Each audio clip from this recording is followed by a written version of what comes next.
cross my T's. I don't dot my I's. I won't say pretty please,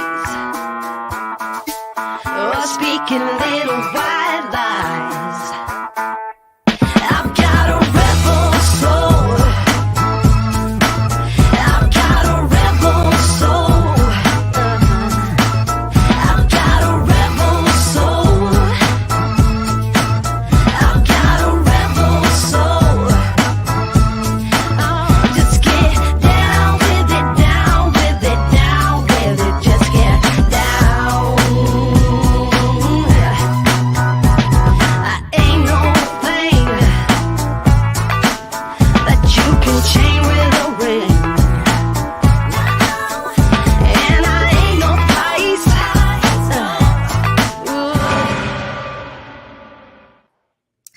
Happy Tuesday and welcome to Thriving Women Talk, the series that enlightens, encourages, and empowers women to thrive, not just survive.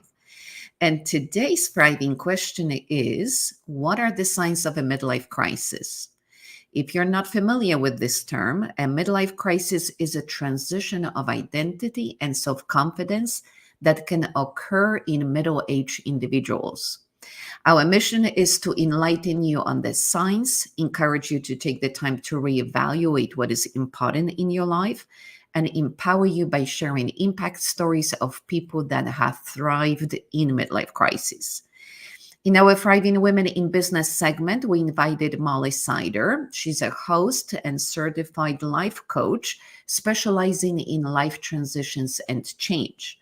In our Thriving Women Travel segment, we're taking an exciting 4K virtual tour of Turks and Caicos private island resort called Como Parrot Key.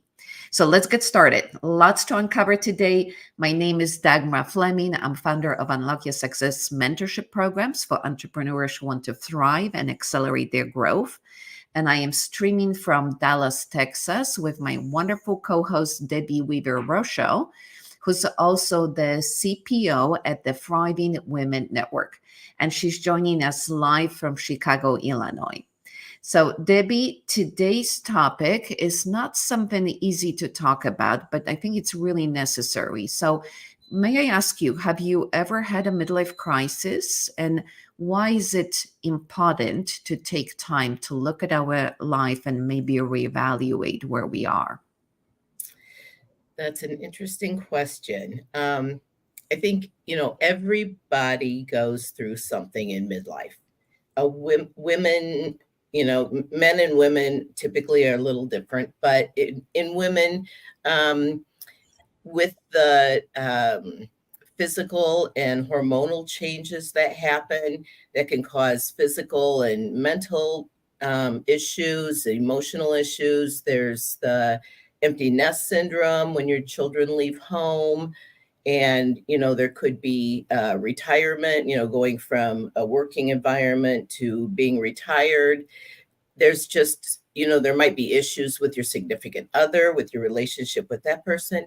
So a lot of things can happen and they can all build on each other. So it is really important for us to take time and go within and evaluate what is going on, and is my life what I want it to be? And if it's not, how can I change it? I think we all, and yes, I have, to some extent gone through that myself and had to do a lot of soul searching to figure out what changes I needed to make and where I wanted to be. It's a very important, when you're young and you're so busy and you're just going along with your life and you're not even thinking about it, goes down a little bit, and you do have time to really think about yourself and really take care of yourself. I love what you're saying, because you're essentially showing us different moments in our lives when change occurs and how we respond to change, whether we embrace it or it causes us unnecessary stress. Now, the good news is that this month, May, is a mental health awareness month. So how are we recognizing it here at the Thriving Women Talk? Yes, Dagmar, May is Mental Health Awareness Month. Our mission is to address the many challenges that face millions of people around the world with mental health conditions.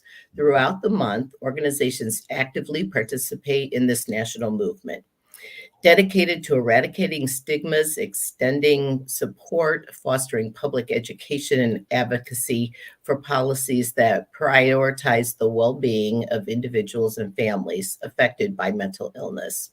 And we are doing our part here at Thriving Women Network by sharing empowering stories of the people who are sharing mental health advocacy in poems and books and journals and songs. And today we are honoring singer, actress Lady Gaga for speaking out about her traumatic experience of being repeatedly raped at the age of 19, which led to the development of post traumatic stress disorder, PTSD. Her stardom complicated her healing process and led to an onset of intense physical pain throughout her body, mirroring the illness she experienced after her traumatic assault. She acknowledged the stigma that surrounds the use of medication to treat mental health issues. We are honoring Lady Gaga for her willingness to discuss the reliance on mental health medication to reduce the stigma. Let's listen to her video. I can't always control things that my brain does. Lady Gaga revealed that she's on antipsychotic medication while speaking to Zane Lowe on Apple Music's Beats One radio. The interview actually took place back in May of 2020, but is just now going viral. The Grammy winner revealed she's on medication when talking about a track on Chromatica called 911. I don't lack self-awareness. I do understand that I'm not the only human on the planet that suffers. And actually, I think I have it pretty fucking good. And I'm very grateful for what I have. But I'm also honest in being able to say, I wrote a song on Chromatica called 911, and it's about an antipsychotic that I take. And it's because I can't always control things that my brain does. I know that, and I have to take medication to stop the process that occurs. This isn't the first time the Rain on Me singer has opened up about her mental health. The Oscar winner previously spoke to Oprah in an interview published by Elle in November 2020, saying, "I was raped when I was 19 years old, repeatedly. I have been traumatized in a variety of ways by my career over the years, from many different things, but I survived, and I've kept going." The 34-year-old continued saying, "I have PTSD, I have chronic pain. Neuropathic pain trauma response is a weekly part of my life. I'm on medication, I have several doctors. This is how I survive." The Shallow singer also shared that she does DBT therapy, a therapy that aims to provide clients with new skills to manage painful emotions and decrease conflict in relationships, according to psychologytoday.com. "I take dialectical behavioral therapy. I think DBT is a wonderful, wonderful way to deal with mental health issues," Gaga shared.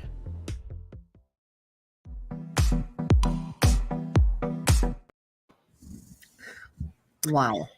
Yes, that's amazing. I love her openness about that because it is getting more common for celebrities to be open about mental health issues, which I think is really important for all of us. Lady Gaga's openness about her mental health medication aims to help and challenge preconceptions, promote understanding, and empathize that seeking treatment should be normalized without shame or judgment. Last week, our Thriving question was on happiness and what happens to the happiness we naturally have as children.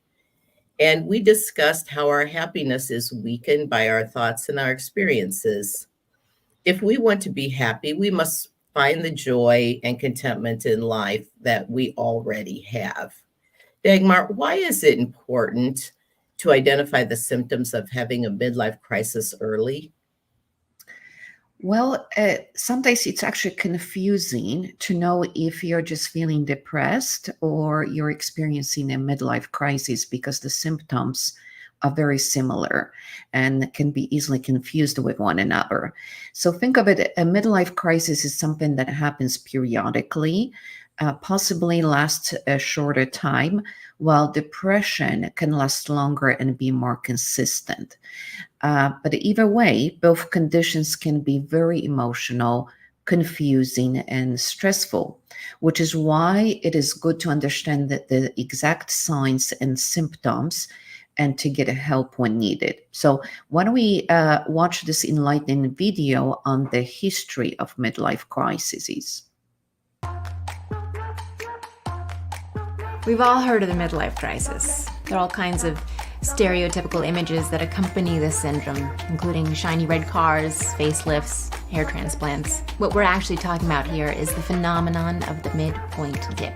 The midlife crisis was first coined in 1965 by a Canadian psychoanalyst named Elliot Jacques.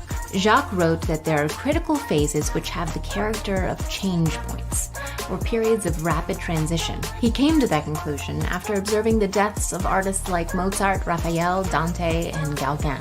The crisis happens at 35 years old. Hold the phone. 35 is midlife? Does it mean that it all goes downhill from here? According to Jacques, when we hit our midlife crisis, we see the end is nigh, or nigher than it was for the first half of our lives. Researchers observed in a study of more than 500,000 Americans and Europeans that there was indeed a slump that occurred across the spectrum, a low point that begins around 35 and continues to dive until one hits the ripe old age of 50.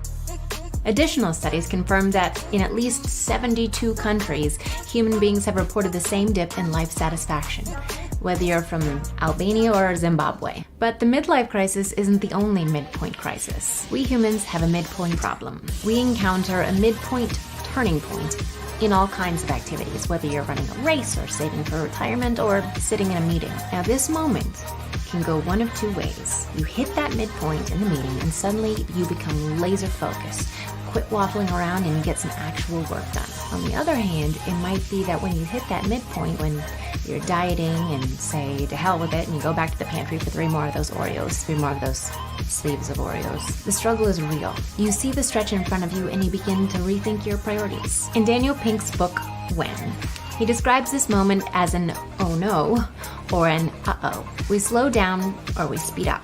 In his book, Pink went into detail about one study done by Jonah Berger of the University of Pennsylvania and Devin Pope of the University of Chicago. They took a look at more than 18,000 NBA games over 15 years. They noticed a trend. Generally, if a team was ahead at halftime, they would end up winning the game.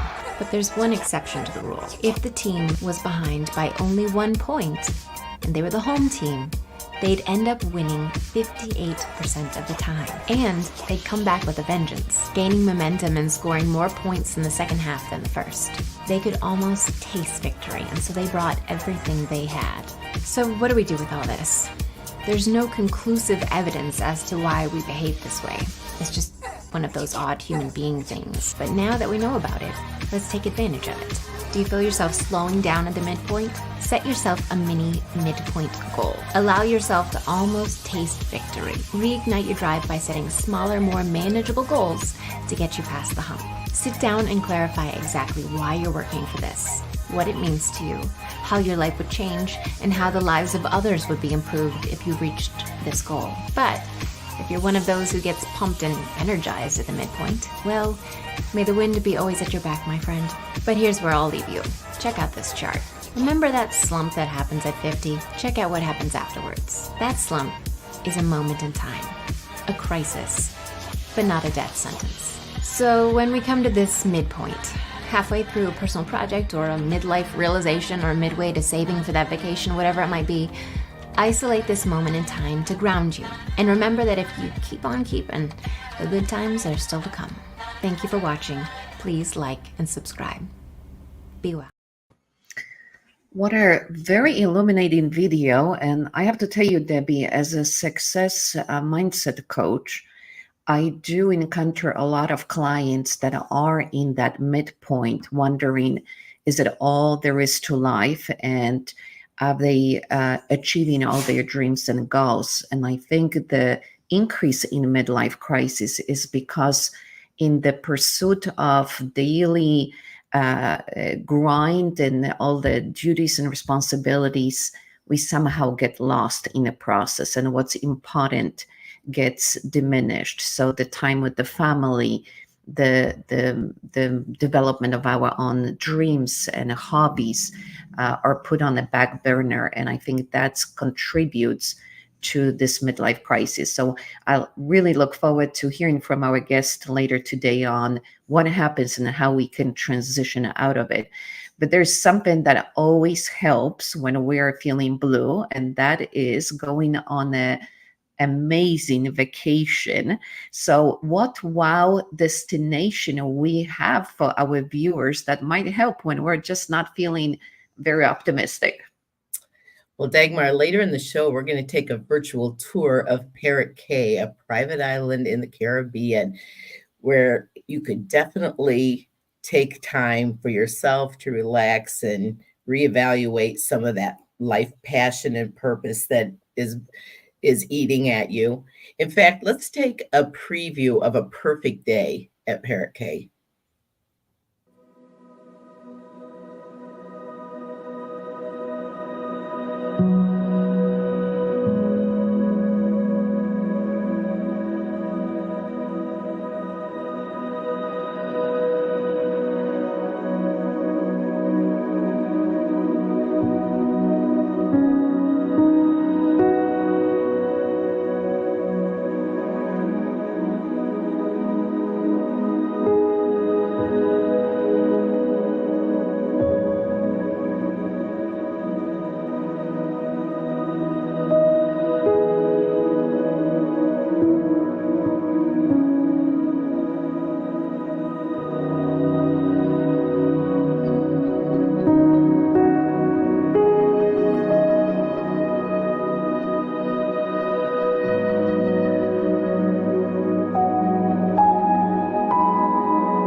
Oh my goodness.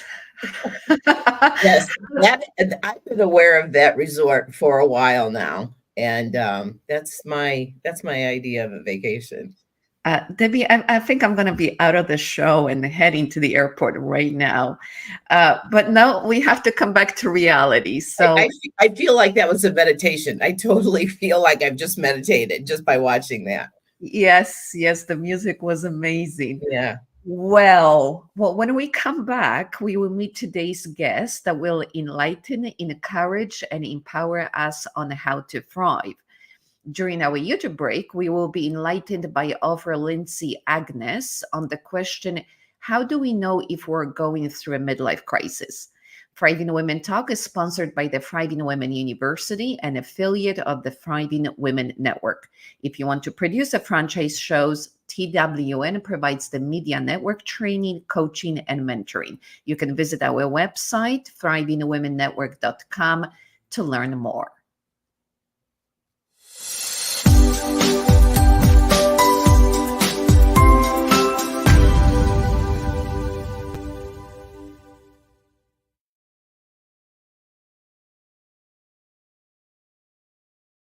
I'm often asked by my clients how to tell if they're actually having a midlife crisis.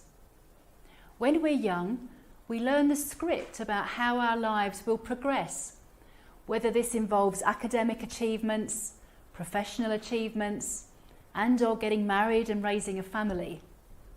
This is often drummed into us at a very early age, to the extent that it becomes unconscious, which means it's more of a shock when the script finally runs out during our midlife and we realise it's time to make a decision about where to go next. Common feelings are of overwhelm, a loss of identity or purpose, feeling deep unhappiness, or feelings of lack of direction, making it impossible to experience even small amounts of true joy during the day. If these feelings aren't dealt with, you may find yourself seeking immediate gratification to make yourself feel better through means such as overeating, very common, burying yourself in unfulfilling work, overcommitting to others, putting everyone else first, spending too much money in the shops, or even entertaining thoughts of escape by finding someone new. However, when you can successfully move through a midlife crisis, you will find yourself stronger than ever you were before, more clear about the direction of your life, and you will have the... Welcome back. That was an interesting video looking at how we deal with transition and change. So welcome to Thriving Women in Business. I am here with Irina Portnova, a manifestation coach who teaches people how to design life consciously. In this segment, we meet people that have found their passion, faced their fears, worked hard while giving back to others, and now are living life on their terms with joy and happiness. Today's guest is going to help us unpack our trending topic, midlife crises, and the impact it has on women and men. Before we introduce our guest, let's watch actress Viola Davis' conversation with Oprah on her midlife crisis and how she rediscovered her purpose.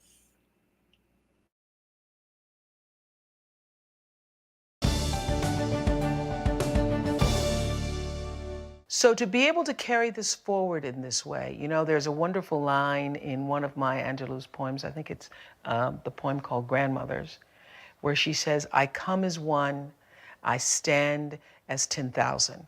And as I've seen you at the Critics Circle Award, and you said something about the most important day is the day you were born, and the other day is the day you decide what you want to do, something like that. You know, they say that the two most important days in a person's life is the day you were born and the day you discover why you were born. I absolutely knew I wanted to be an actor because I wanted to be somebody. I wanted to dream big and make a mark somehow.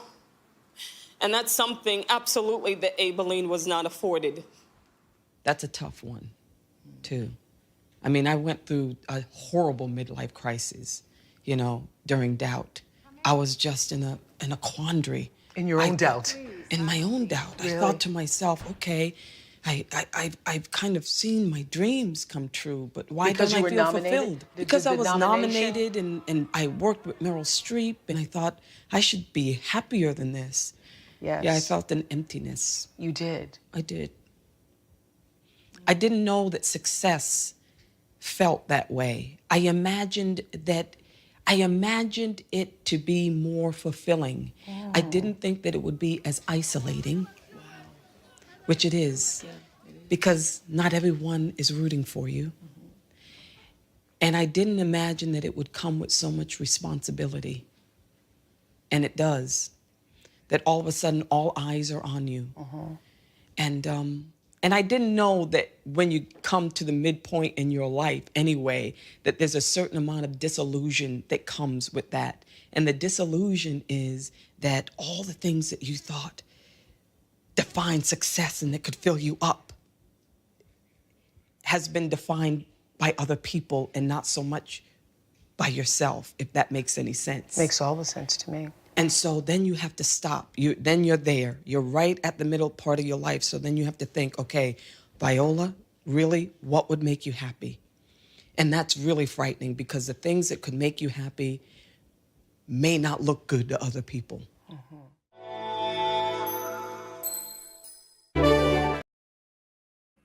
Wow. Wow. So what did you think of that, Irina? You're muted. I'm sorry. Yes, I just wanted to say I was impressed, especially with the last line that she said, that you might discover something that you like and not something that other people like. And the fear of success, I think this is something a lot of people are facing. That's why majority of people love to stay playing small, because they do not want to venture in these uncharted territories. Beautiful, And beautiful. absolutely. And once you discover your purpose and your passion, it propels you to move forward. Unfortunately, people are so consumed with everything else that's going on that they're not even tapping into their reason for living, their purpose. But I could go on, but let's move on. Okay, today we are excited to have Molly Sider, speaker, storyteller, and certified life coach, specializing in life transitions and change. Molly is the host of I Am This Age podcast, and her mission is to help individuals get to the core of self belief and what makes up their true identity to get them what they want in life. Molly found her passion after starting working, traveling, and a great career in the fine wine industry as a buyer and portfolio manager. Molly's midlife crisis consisted of a career that she thought she loved, and with the accompanying lifestyle of consumption eventually led to anxiety, fatigue, and frustration. She paused, took a breath, and decided to make a change.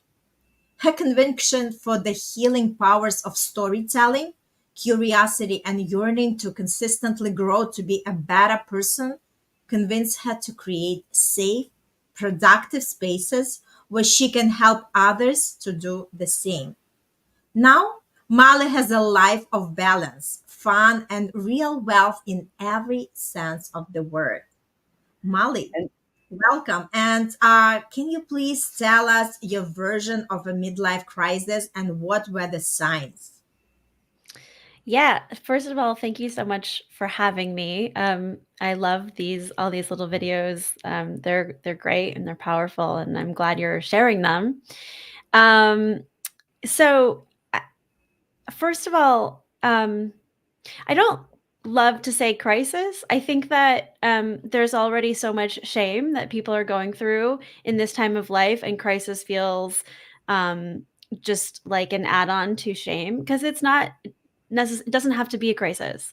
Um, it is often a moment of, or a time of, reevaluation, self-discovery, learning who you really are, what you really value. But I think a lot of the things that have already been said, like, you know, not feeling satisfied where you are, not being where you thought you would be at this age, having all of the boxes checked and yet feeling unfulfilled, feeling unsatisfied, feeling some sort of internal, oftentimes quiet, sort of a secret ick, like I should be happy, I should be satisfied. I did all the things I was supposed to do, and yet I'm feeling unfulfilled. I'm feeling sad. I'm feeling, whatever it is. And there's oftentimes a lot of guilt. There's a lot of shame. And so to add the word crisis to me feels like, look, it doesn't have to be crisis. It's just part of the life's journey. This is what happens. It's normal. It happens to a lot of us. And it can be a really great opportunity to really get to know yourself and make meaningful change, rather than having to, feel bad about what you're going through. It's a good thing. I love it. It's a beautiful perspective. Thanks for sharing that. Yeah. Molly, what or who led you to finding your passion as a transition coach? Oh gosh, so many things. I was, like you said, I was in the wine industry for a very long time. And for the last like few years of it, while I liked it, I still have a lot of passion for the industry. I also knew that I probably wasn't going to want to do it for the rest of my life. It's physically demanding. You have to, or you get to drink a lot and eat a lot, depending on how you look at it. But to me, it was never the healthiest lifestyle. And so I knew I'd want to change, but I had no idea what I would do. On top of that, this sort of all came to me as I was approaching the age of 40. And I'm not married. I'm still not married. I'm 46. I've never had kids. So there were like a lot of things, a lot of parts of life that we're told we're supposed to have figured out and have settled into by our 40s. And I hadn't, and I was really panicked. And so I started doing some research, and first the idea for the podcast came. I was searching in podcast form for representation of people who were older than me, who were living outside the box and happy, or who had found, a fulfilling career, or started a business, or found love, or had children, or whatever it was later in life. And I couldn't find those stories. And I thought, well, surely I'm not the only person who's feeling this way. And so I decided to start my own podcast, which also took a lot of time and working up the courage to do so, because I had no idea how to start a podcast. And now I get to interview all these people from all over the world who've made big life changes after the age of 40. And I've interviewed people in their 40s all the way through 80s. And it's incredible what people continue to do. Life never stops. And that includes everything. It's not just career. Like there was a woman on my podcast not that long ago who got married on her 80th birthday.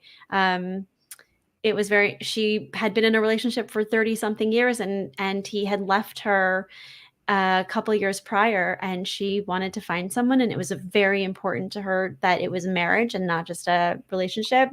And I love those stories, because you begin to realize, like, oh, this never stops, the wanting to feel seen, the wanting to have a deep connection with another person in a relationship, like all of that stuff, it continues forever. And if we're lucky enough to live a long life, which is what we're all striving for, right?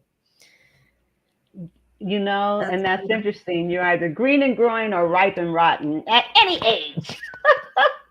And for you to have gone through a midlife crisis at an early age, I find that very interesting, but I understand it. And as a coach, I have all kinds of questions I'd want to ask. But let me ask you, when you think of life coaches, many pictures come to the mind.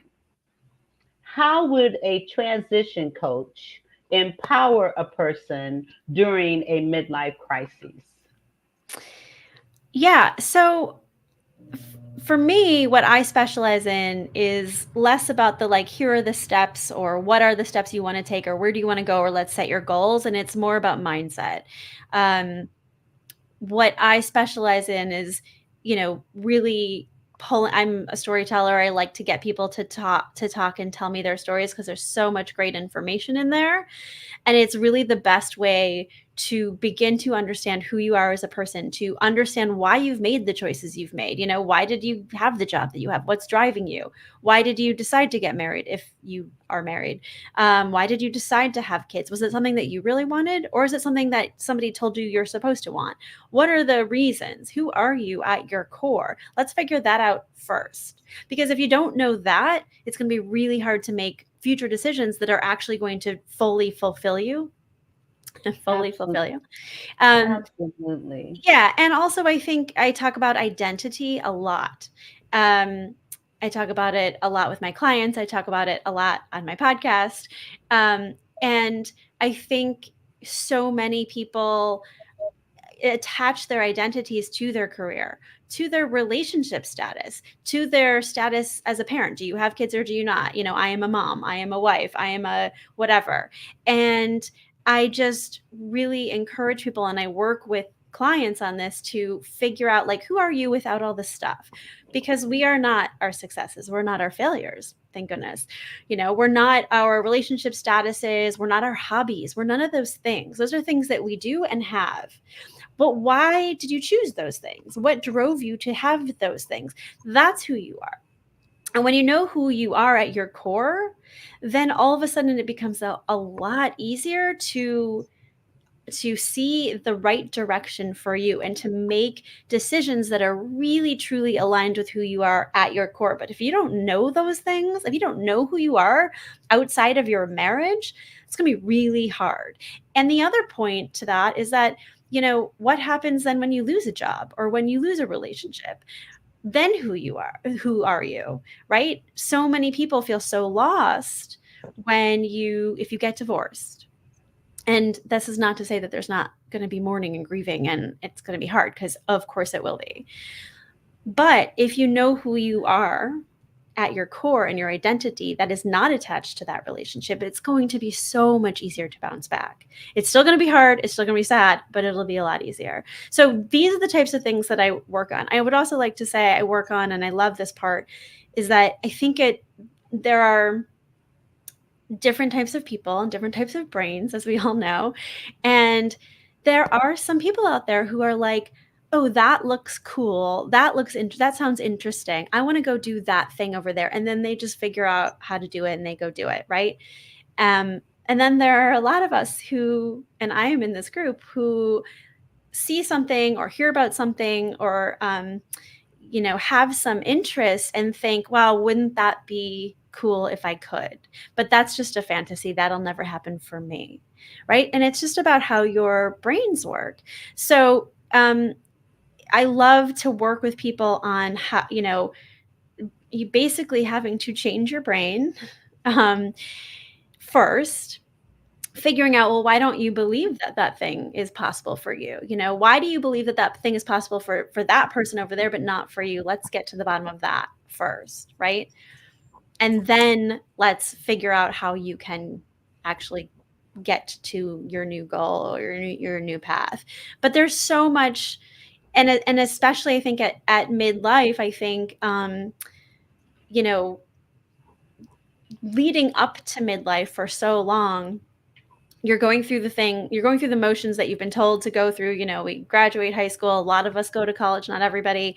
You know, you do the things, you get married, you have the kids, you have the dog, you have the house, or this is all obviously a generalization. Not all of us do that, but I do think that midlife is sort of this moment of like, wait, I did all the things. Like, you know, again, What's like next? What's next? Why am I right? What's next? Why am I not happy? But yeah, midlife, I think, is this moment where it's just a great opportunity to kind of take a pause and also to zoom out, because somebody talked in one of the videos about it's called the happiness curve. And in general, people are the least happy in sort of the midlife years. And they're the happiest in the beginnings and the ends of life. And why is that? And if we could just sort of like zoom out a little bit and look at this moment in as just a part of the whole journey, it's also like a lot easier on the nervous system. Yeah, well, you've unpacked a whole lot of things with what you've said here that I could really touch on. But let me ask you, can you share a client success story that brings a smile to your face? There's so many. I think the one that just is popping into my mind is somebody who very much, she was working towards a career change. She wanted to, she was working towards doing like food styling and photography and stuff like that, and just like wasn't getting anywhere and couldn't figure out why. And we finally realized together, you know, I think I just asked her, like, if you could do anything in the world, what would it be? Like, don't worry about money. And she was like, I'd be an interior designer. And I'm like, well, why are you doing that? This is like a really tiny, easy, small example. And of course, it took a lot of work getting to this moment. But it was like she wanted this one thing, but didn't think that it was possible for her. So she was going after all these other like careers or all these other like things that were kind of surrounding the actual thing she wanted, because she didn't believe that she would ever get to the thing that she really wanted. She didn't believe in her worthiness of it or her value enough. And through our work, all of a sudden she was like, wait, what am I doing? I'm never going to be satisfied. I'm never going to be fully happy and fulfilled until I like give that a try. And why not? Why not me? And now she's like killing it in the interior design space. So that's awesome. And that's a great question. What would you do if you didn't, whether you had money or not? What is the thing that you would do? Yeah. And so being able to address that. Well, listen, when we come back, we're going to talk about your I Am This Age podcast. Great. If you have additional questions for Molly Sider, join our private Facebook group, Thriving Women TV, and post your comments or questions. During our break, we will hear from a guest on the Dr. Phil Show, stated he cheated on his wife due to a midlife crisis. He acknowledged his problem and was seeking help from Dr. Phil to repair his relationship with his wife, and was seeking help from Dr. Phil to repair his relationship. So Thriving Women is sponsored by Thriving Women University, an affiliate of the Thriving Women Network. If you want to produce a franchise show, TWN provides the media network training, coaching, and mentoring. TWN provides the media network training, as I said. So visit our website at www.thrivingwomennetwork.com today to learn more.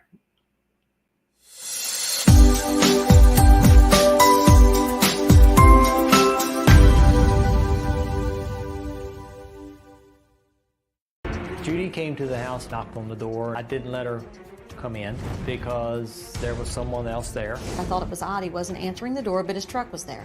I went into Danny's truck and retrieved his cell phone. I started reading all these text messages from the girl he was seeing. Love you, Tiger. Gonna be blonde tonight. I'm scared. You gonna hurt me? I was standing there reading these messages, and Danny walked over to me and grabbed my arm, and something in me just let loose. I just took my fist and beat my husband in his head.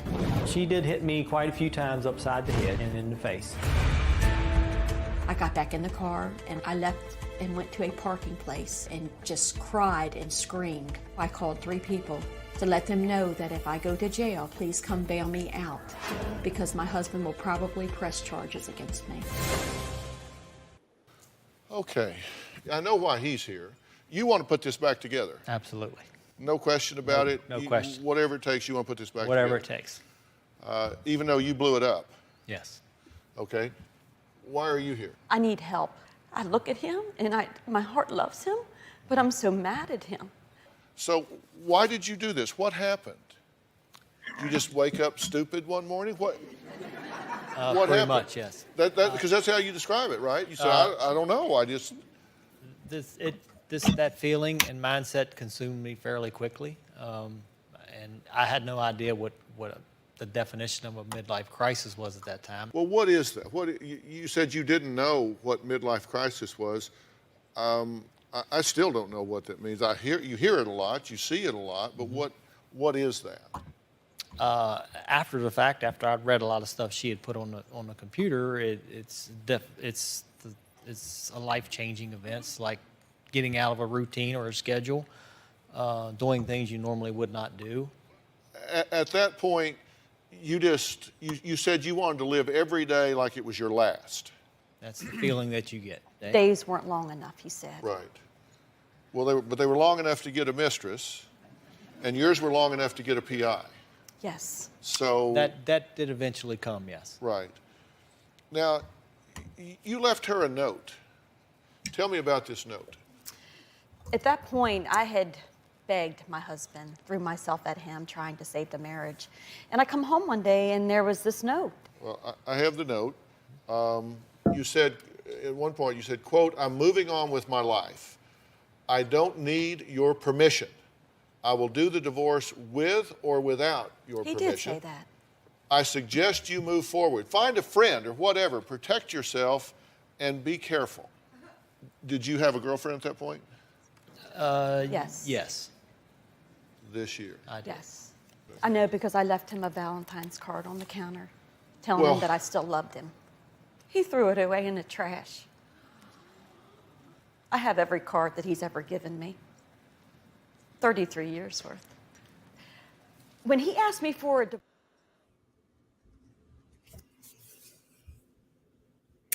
Well, welcome back to the Thriving Women in Business. In this segment, we meet people who have found their passion, faced their fears, worked hard while giving back to others, and now are living life on their own terms with joy and happiness. We're excited to have Molly Sider, speaker, storyteller, a certified life coach specializing in life transitions and change. Molly is the host of I Am This Age podcast, and her mission is to help individuals get to the core of self-belief that makes their true identity to live as their authentic self. So, Molly, after listening to this couple, what steps would you encourage them to take to repair this relationship? I'm sorry, I didn't hear the question because you were cutting out. I'm so sorry. So I was saying, after listening to the video of the couple and Dr. Phil, what steps would you encourage them to take to repair their relationship? Oh gosh. I mean, I don't know enough about their relationship to really know, but I would say start by communication. And also, you know, both people in a relationship, or all people in a relationship, contribute to whatever's going on in the relationship. So he may have cheated, but you know, she also has to look at what she was doing. Why did he cheat? You know, and just communication. It sounds like a major communication breakdown to me. Yes. What do you think? I think so too. And I think that a lot of people are in those kind of situations and, you know, are able to work through it. Yeah. Not every couple can, but some couples do. So, Yeah. And there's no, you know, let's try not to have any judgments or agendas, right? Like, right. Just because we might do one thing doesn't mean that that's right for them. And there are plenty of people, yeah, who move through a situation like that I know of, just through communicating. Why did you do it? What were you missing? What wasn't I doing? What can I do better? You know, and also, okay, am I willing to do that? Is that Exactly. something Yeah. that I'm willing to do? Maybe it's not. Maybe that's, you know, maybe that's the problem. Mhm. Maybe that's the information, I should say. Yes. Yeah. Well, Molly, you've shared so much wisdom and knowledge with us. So tell us, what are you working on in 2024? What are you looking forward to? So many things. Well, first of all, my podcast I love. So continuing with that, and you know, where I get to just talk to so many interesting people and inspiring people. And I also do these little mini episodes where it's just me talking. They're 8 minutes long, and I just get to share my own journey, which is so fun for me. So more of that. I also just launched insightful videos. It's more than just your legacy, because I've had so many people tell me how great their experience was coming on and talking to me on my show. And I've watched how many people's lives have changed from one conversation with me, just in my podcast. So I realize these conversations are needed. There's a whole backstory to this. I don't know if we have time to go into it, but basically it's an opportunity to talk to me, to be interviewed by me, but in a private setting. And I fully produce it, and it's a video, and you can either just keep it for yourself to reflect on, to see all you've accomplished in your life, to better figure out who you are at your core and how you want to live out the next years, or you can share it with your loved ones, your friends, your family. I think it's such a wonderful way to feel really, truly seen. I think we all have this desire to feel deeply seen, and we're also all terrified to feel deeply seen, which is understandable and normal. And I think we often hide who we really are, right? We put smiles on our faces when we're not feeling well, and we tell everyone that we're fine when we're not. And we do all sorts of things. Like this guy from this video, he found a new girlfriend, is cheating on his wife. Like, we cheat, we lie, we do all these things because we're not feeling right. We're not feeling seen. And so I think this is like such a wonderful way to feel that way, to really be able to express yourself in a true manner in a safe space without judgment or agenda. So I'm really excited about the insightful videos, and anyone can get in touch with me and work with me. Well, we very much enjoyed having you with us on the show. Yes, thank you so much, Molly. You're so inspirational. And if you have additional questions for Molly Sider, join our private Facebook group, Thriving Women TV, and post your comments and questions. In our Thriving Women travel segment, we are taking the tour of Turks and Caicos Private Island Resort, Parrot Cay in the Caribbean. Thriving Women Talk is sponsored by Thriving Women University, an affiliate of the Thriving Women Network. If you want to produce a franchise show, TWN provides the media network training, coaching, and mentoring. Visit www.thrivingwomennetwork.com to learn more. We'll be right back.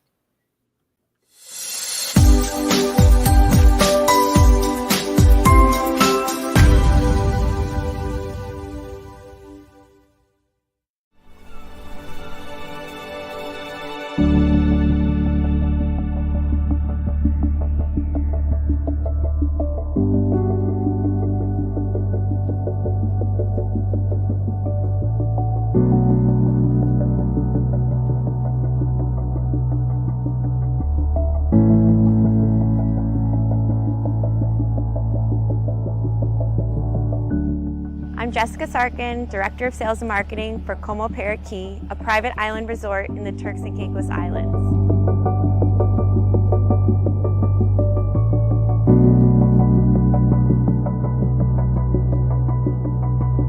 The main island, Providenciales, where the airport is located, is just 30 minutes by boat from Como Parrot Cay. Our guests are taken in a private SUV transfer over to the Welcome Lounge before boarding the boat over to the island. The amazing location and natural relaxed setting make the resort unique. We have an incredible team looking after our guests, many different cultures and experiences, a unique combination of staff from the Turks and Caicos Islands, and also many other parts of the world. Como Parrot Cay offers a range of accommodation, rooms and suites just 5 minutes walking to the beach, and beachfront houses and villas, 59 accommodation in total.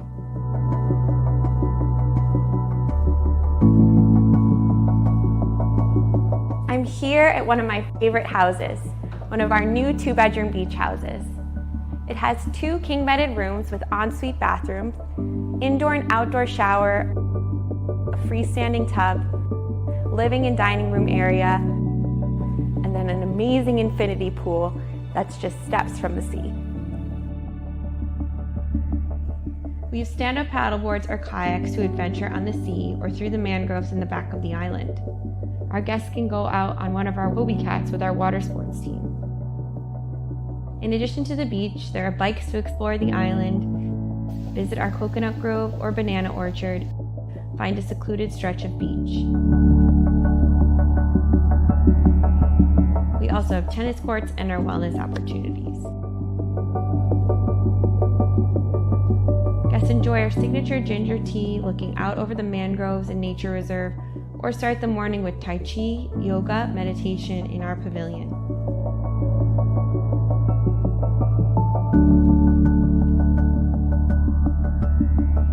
Como Shambhala Retreat offers our fitness center, yoga pavilion, Pilates studio, and of course,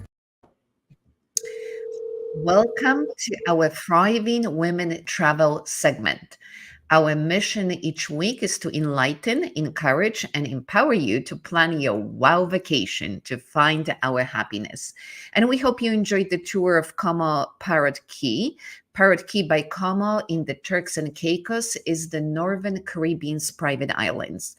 It combines nature, a mile-long powdered beach with a relaxed luxury, and a multi-award-winning island retreat. It offers a range of holistic Asian-inspired therapies as well as yoga and Pilates. Wow, that sounds really good. And accommodation with whitewash interiors includes beachside houses and villas.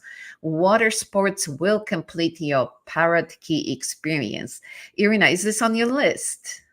Oh my God, I'm just looking at this beautiful turquoise water and I'm already there, just, walking on this beautiful sand and enjoying to the fullest. So the travel reviews are very, very positive. Vacationers love the poolside Lotus restaurant, which serves light dishes and Caribbean-inspired lunches during the day, turning into a Southeast Asian fusion eatery by night. The octagonal terrace restaurant is formal with an Italian leaning menu. We have another traveler review. I celebrated my 60th birthday at Parrot Key with my husband. It was the right choice. We had been here 19 years ago, and when I thought about a place I'd like to go to again, this was it. And I've been to many beautiful resorts in the Caribbean and around the world. Beautiful beach, quiet, gorgeous blue water, lovely pool, comfortable, luxurious room, delicious breakfast included, and great friendly service. Debbie, what are your final thoughts on today's wow vacation destination? Well, I think it's the epitome of relaxation and calm, and the place that is perfect to go if you want to do some work inside yourself and do some mindfulness practices and meditation, the yoga, everything. I think it's awesome. We hope that our wow destination enlightened, encouraged, and empowered you to plan your wow vacation and give yourself some time to refine your why. During the break, we will be enlightened, encouraged on the 3 recovery signs of midlife crisis: acknowledgement, acceptance, and accepting health. We'll be right back.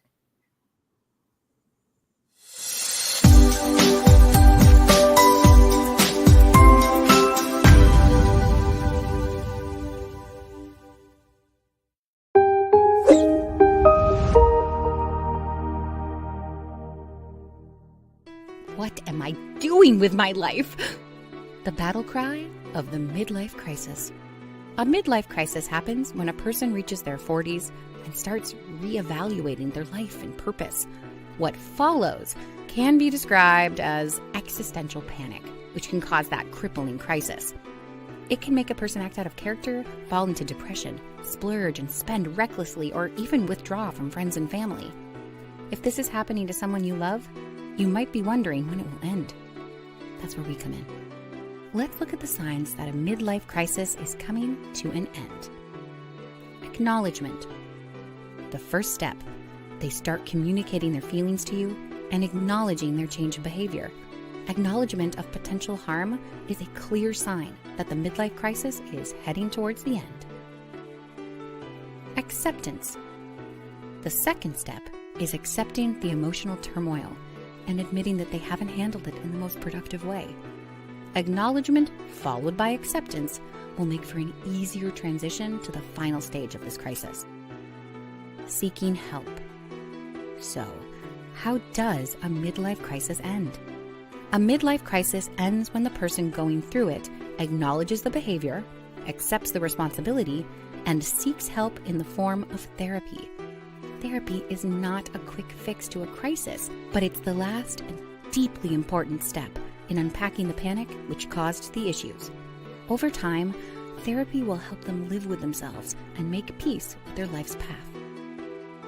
If you or someone close to you is going through a midlife crisis, you may find yourself wondering, when does a midlife crisis end? There is no discernible timeline on when it will come to a close, but these signs are excellent indicators that the person is on the right path. The end comes when the person acknowledges their pain and gets the help they need. I know it can be hard to hold space for someone going through this, so hold on, take care, and have patience. Welcome back to Thriving Women. We would like to thank our guest, Molly Snyder, transformation and transition coach, for sharing her passion. We also want to thank our loyal viewers for supporting our mission to enlighten, encourage, and empower women around the world to thrive, not just survive. You can watch this episode on demand at our Facebook group, Thriving Women TV, or log into our website, thrivingwomennetwork.com. You can also tune in to Apple and Spotify podcasts. So tell a friend and share this information. If you enjoyed this show, you'll enjoy Uncomfortable Conversations on Wednesdays at 12 Eastern Time. And Every Child Can Learn at 2 Eastern Time. You will be enlightened, encouraged, and empowered to thrive. We encourage you to take this time to join our Thriving Women Facebook group and post a comment or a question about our topic. Do not forget to tune in to Children's Lives Matter today at 2 o'clock Eastern. Thriving Women Talk is sponsored by Thriving Women University, an affiliate of the Thriving Women Network. If you want to produce your own franchise show, TWN provides the media training, coaching, and mentoring. Learn more at thrivingwomennetwork.com. Thank you so much for joining us. I'm Debbie Weaver-Rochelle. And I'm Dagmar Fleming. We'll see you next week. Bye.